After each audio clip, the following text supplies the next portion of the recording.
It's a wonderful opportunity to showcase investor-oriented content, and as importantly, our websites can benefit from massive increases in traffic and web visibility gains as a result of an effective and integrated social media networking program.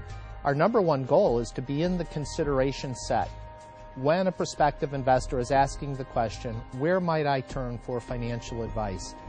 And this is usually followed by what we call a generic search. So an individual sitting down at their computer, going to Google and typing in a term, financial advisor or wealth manager. How we index or how we perform in the context of that search can be largely impacted by our level of activity and therefore our perceived relevancy in using social media networking. Without question, this is the most efficient, most effective practice development tool available to a financial advisor today. Social media and blogging activity comprise 17% of all time on the internet. There are 30 million US LinkedIn users. That's an incredible number of people that can potentially be prospects and ultimately clients for our firms and or represent referral opportunities. Look at Facebook, 400 million users globally. Average usage per day on Facebook, 55 minutes. It's pretty staggering. Twitter, 50 million tweets per day. And that's up significantly and continues to ramp up and grow at just remarkable levels. The other important reason to consider social media is, quite candidly, dollars and cents. Lead generation using inbound marketing, predominantly driven by social media, will represent a 60% cost advantage on a cost per lead basis versus more traditional media. Of those companies that are using social media, we've looked at both business to business and business to consumer. You can see a very high percentage are converting those leads into actual consumers, with on average better than 40% of the companies using social media having acquired a customer from each of those respective channels.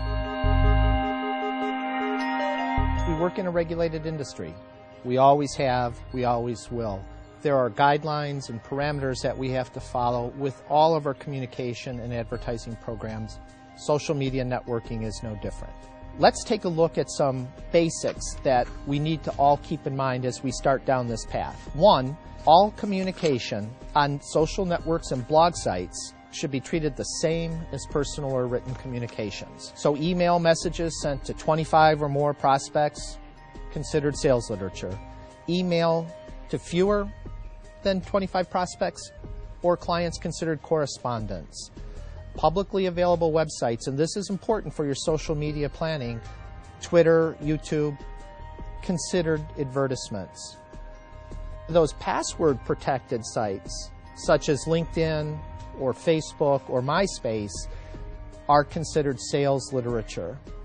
In any chat room discussion, for lack of a better term, or posts on LinkedIn, Facebook, are to be considered public appearances. So there are three key factors that really need to be considered in developing a compliant social media marketing program.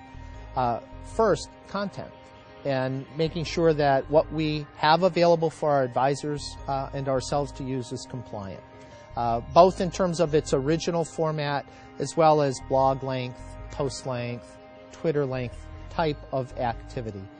The second thing that we want to make sure of is that we're archiving all of those posts, tweets, all of the activity initiated by our advisors, whether from home or the office. If it deals with our firm, we want to make sure that we're archiving and retaining that in a tamper-proof format, time and date stamped, in a searchable database for a period of 3 to 5 years.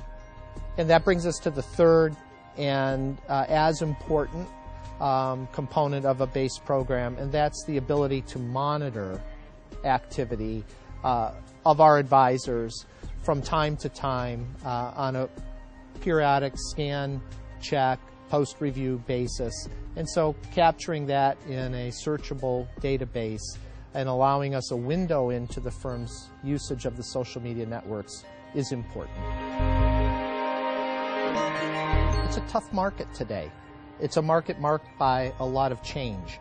And a lot of the advisors have stepped back and said, the benefits and potential benefits that will accrue to my firm are too great for me not to embrace social media.